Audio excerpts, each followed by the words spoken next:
Shalom everyone and good morning. The sun is almost rising here in Galilee, and these are breaking news. For those of you who are not yet informed, Israel a few hours ago began a ground invasion into southern Lebanon. This is part of Operation Northern Arrows. This is part of our attempt to remove the danger from the border in the north and get back home. So I'll wait for you guys to connect, and I'll give you an update on recent events, because we're in a state of war right now with Hezbollah, with the Lebanese arena right now, and I may not be able to make it to connect for a proper Mideast update, but I do want to inform you, update you. If you're not following me yet on Telegram, then you may not know that huge escalation in the north. As you know, Israel is no longer refraining from operating in Lebanon. I guess 2 weeks ago it began. Today, 2 weeks ago today, the pagers started beeping, and then the day after, the radios started beeping or started exploding, and a couple days later, the most significant elimination of the Hezbollah group of commanders in the Dahia quarter of Beirut, southern Beirut. And of course, the creme de la creme, after a significant air campaign throughout southern Lebanon and even the north, came then the elimination of the entire top command of Hezbollah, including Nasrallah, and that took place during Friday. And since then, Israel has been pounding its enemies everywhere, whether it's Damascus, whether it's other places in Syria, in Lebanon, of course, but even as of 2 days ago in Yemen, the Houthis. Now, we move to phase number 2. And phase number 2 is rolling our troops and tanks into southern Lebanon in eliminating the ability of Hezbollah to carry out an October 7th style invasion into Galilee. You need to understand that the October 7th was not the idea of Hamas. Originally, it was the idea of Hezbollah. Hezbollah has been working on and training on for an event like that, only it wasn't supposed to be the Gaza area, it was supposed to be Galilee. Hezbollah built up a huge force called Radwan Force, trained them very carefully to carry out that mission. They armed them to their teeth, they trained them well, and then besides the weapons, they dug hundreds of tunnels under the ground so they can surprise Israel in the north and take over Galilee.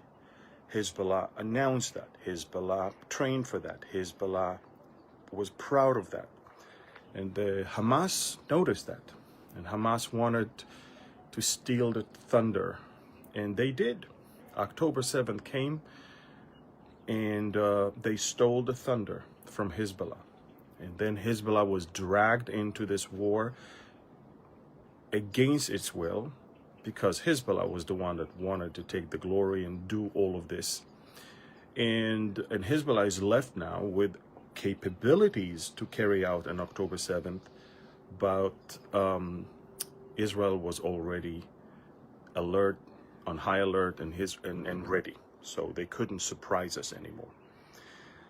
Since then, of course, we destroyed most of their commands and control capabilities. Their top commanders are all eliminated, but there are tens of thousands of Radwan forces and other Hezbollah terrorists all over Lebanon. And there are tens of thousands of weapons and rockets that are still stored in many different places. Anti-tank missiles and anti-aircraft. Now, last night, I mean, for you guys in America, it's evening already. But for us, it's already morning. It's October 1st right now. And last night for us, which means a few hours ago for you guys, we destroyed several buildings in Beirut that were storing anti-aircraft and anti-ship rockets. So we're destroying the capabilities of Hezbollah to hurt our forces as they are attacking Hezbollah targets. We are eliminating systematically every target that we know of. I want you to know that Israel was well prepared and well trained for this war with Lebanon. Why? Because that's the war we were aware of that we need to fight. We neglected Gaza. We underestimated Hamas. We didn't think that they're going to carry out anything significant. We invested billions of dollars in human intelligence on Lebanon. That's why we're so successful right now, because we are running targets bank that consists probably 20,000 different targets across Lebanon. So we know, and we've been following the same house that has been marked as a target for the last few years. We know everything about each target. And when we see there's a new target, then it's being added, and now we start following that one. And so everything that we destroy right now, these are approved and a target that we've been following for the last few years. Again, we are well equipped and ready for this type of war. That's the war we thought we were going to have to fight. Then came October 7th and surprised us in the south. By the way, even on the morning of October 7th, Israel was still convinced that the rockets that Hamas is shooting is just a diversion for a coming Hezbollah invasion. The very first special forces were actually airlifted to the north, thinking that the invasion is coming from the north. That's how much we were obsessed with the northern arena, and that's how much we neglected Hamas and human intelligence there. And we were in complete darkness when it comes to Hamas because we were underestimated them. We looked down at them. We thought that these are Palestinians. What can they do? They're not Hezbollah. Well, Hamas is almost crushed completely.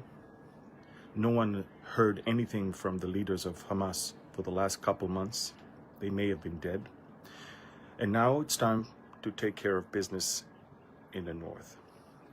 Now, we are systematically destroying weapons across Lebanon. We are destroying smuggling routes from Syria into Lebanon. We are destroying manufacturing sites for weapons, drones, and rockets across Lebanon. And there's only one thing that you cannot destroy from the air. And that's, of course, the underground tunnels. You have to go in, roll in with your tanks and your infantry. You have to find those tunnels, go inside those tunnels, clear them, and then detonate them and destroy them. That we must do with tanks, engineering corps, and all of that.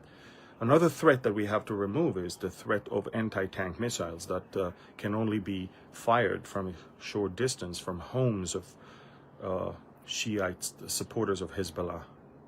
So we will eliminate any position that is endangering the Israelis that we want to secure their return to their homes. So right now, Israeli troops entered into southern Lebanon to eliminate the possibility of another October 7th. And to eliminate that, you need to roll your tanks, engineering corps, special forces, and find terror targets, destroy them, find underground infrastructures, clear and destroy them. And again, I mean, yes, we are super successful. We have already taken from Hezbollah almost 50% of its capabilities, but the other 50% are tens of thousands of rockets and tens of thousands of terrorists. I mean, this is a monster. It's a monster that is threatening the entire Middle East and the entire world, if I may. And that monster cannot be destroyed within 2 days and cannot be destroyed only from the air. Unfortunately, the elements in the US administration leaked the information about the coming Israeli ground invasion probably 2-3 hours before the actual invasion began. I don't understand why they do that, because it's not going to change our plans. It's just going to put our lives in danger. But I can tell you that the calls of the US president for a ceasefire are ridiculous, because when was the last time he called for a ceasefire in the north throughout the last year? Everywhere Israel is initiating a response, then the world calls for a ceasefire. Our northern border has been exposed to thousands of rockets for the last year, and nobody called for a ceasefire. Why? Because Israel did not respond. Now that we finally respond, everybody calls for a ceasefire. Unbelievable. I want to tell you something. We're not the same. It's not the same people. It's not the same leadership. It's not the same mindset. The progressive liberal junk that was filling the minds of politicians and mostly generals is now stored elsewhere. And we are determined, we are resilient, we have perseverance, we have patience, and endurance. And the people of northern Israel said, take to the IDF, take your time. We will endure more rockets, and we will stay away from our homes for, if you need a couple months, take it. 3 months, 4 months, 5 months. But promise us that you finish the job this time. So when we get back, it's not going to be for a month or two. It's going to be for 40, 50 years. So folks, it's not easy, but we have to do it. We're determined to do it. The US elections is US elections. I mean, we stopped caring about what the two candidates are telling us, especially what the president and the vice president are telling us right now. We don't care. Honestly, you guys do your thing, we do our thing, and let us take care of business. This is a unique opportunity, once in a generation, that comes to take away, to remove cancer that has been spreading so fast and choking everything here in the Middle East.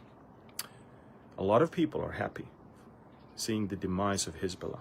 A lot of people in Iran, in Lebanon, in Syria. This area is filled with millions of people who wants to live good life. They are tired of the Iranian Shiite bonanza of destruction, death, and annihilation. They're tired. And so I want to direct you to my Telegram, because I wrote there several things and I mostly refer to Iran. I think everybody knows that Iran is next. Now, if you're asking me biblically, can Israel or will Israel destroy Iran right now? No. Biblically, Iran has to still stand there to join the Ezekiel war. But Iran can be, and maybe should be, crippled in order to wait for the Ezekiel alliance to have their revenge. In Israel, the Prime Minister put Iran on notice yesterday. Apparently, they are ramping up their attempts to assassinate Israeli political figures. So the Israeli Secret Service just announced that yesterday, that there is a growing number of indications that Iran is trying to do that. We also strike in Hodeidah in Yemen in a clear message to Iran that we have the ability to get to Iran, and we can also do to you what we just did to the Houthis, destroy their oil infrastructure. And we can do that. And I think that the plea of the Israeli Prime Minister yesterday to the Iranian people, and it's all on my Telegram channel, that the video of Benjamin Netanyahu speaking in English to the Iranian people and telling them, we have no war with you. In fact, we love you and support you, and we know that you suffer under the Ayatollah's regime. We know that.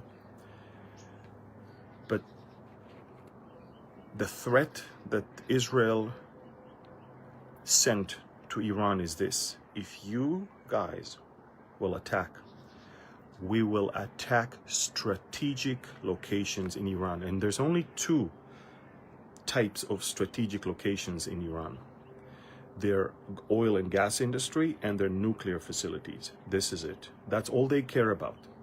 And that's strategic for us. So Iran was put on notice. This is the right time to do it. If you ask me, again, once in a generation, things can flip so fast, and you can be on the winning side, running fast, destroying them while they're still confused. These type of opportunities don't come that often. We have the legitimacy to attack because we've been attacked.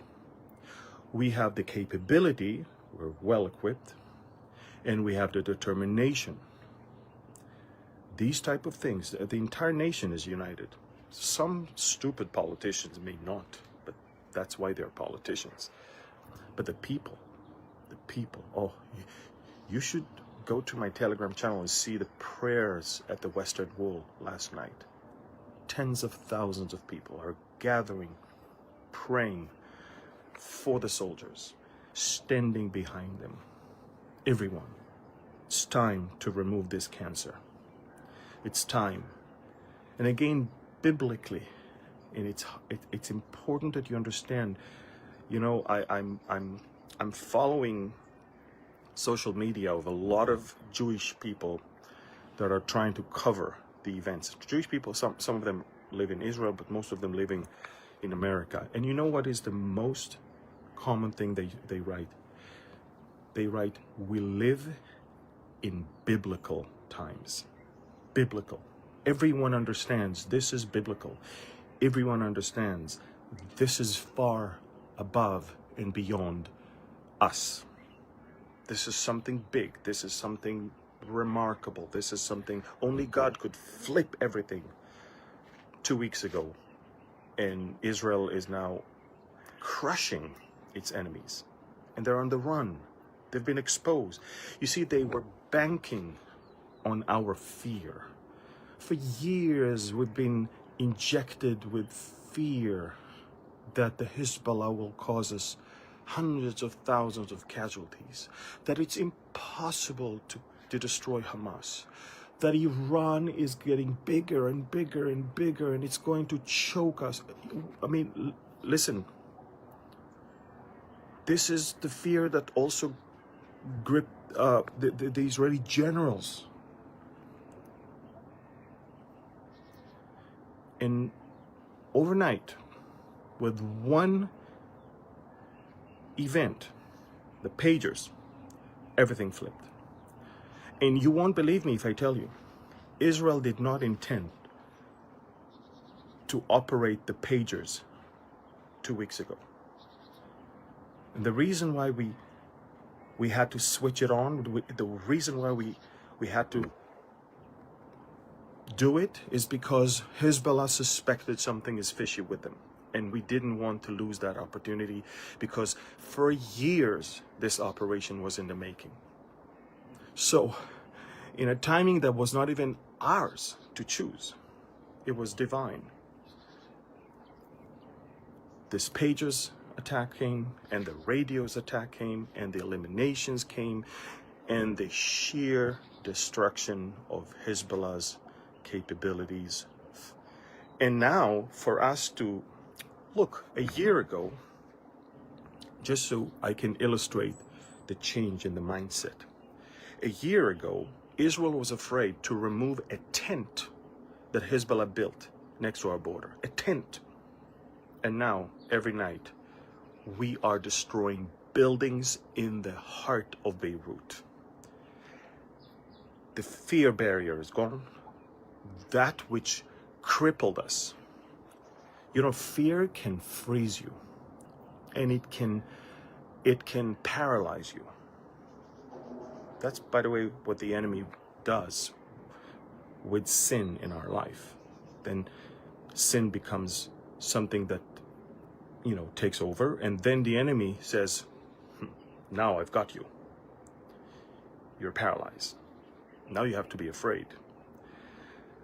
And we as a nation, and the generals and the military and the politicians, we were paralyzed with fear until 2 weeks ago.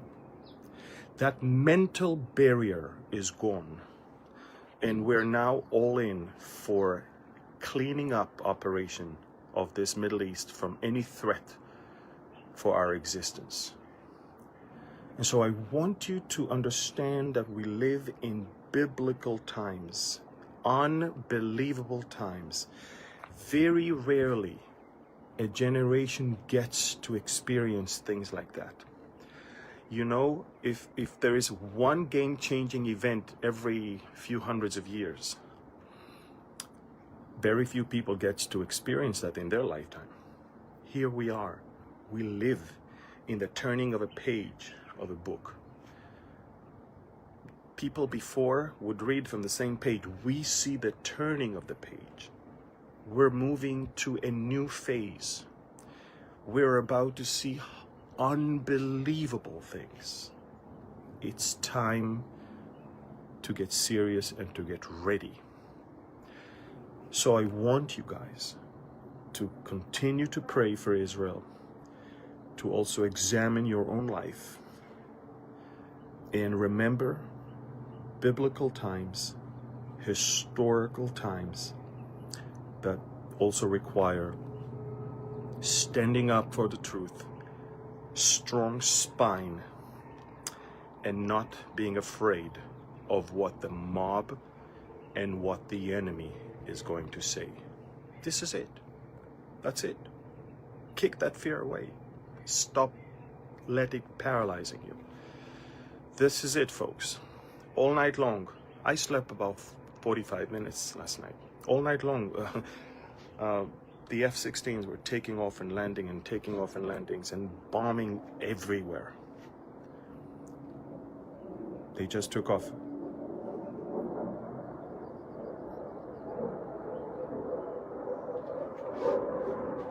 Hear them. That's what I heard all night long.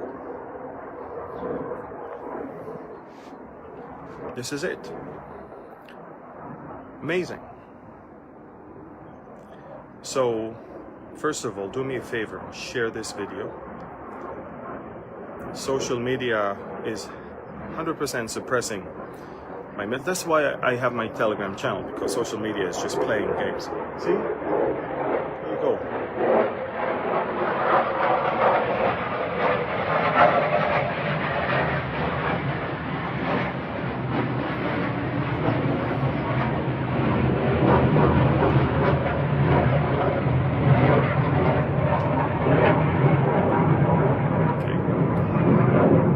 So,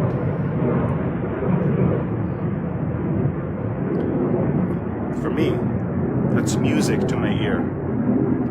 That's a good morning. So again, check my Telegram channel. Because of these events, I may not be able to give you a proper Mideast update tonight, but I want you to share this video right now. Press the share button, spread it everywhere, and stand firm for the truth. Thank you.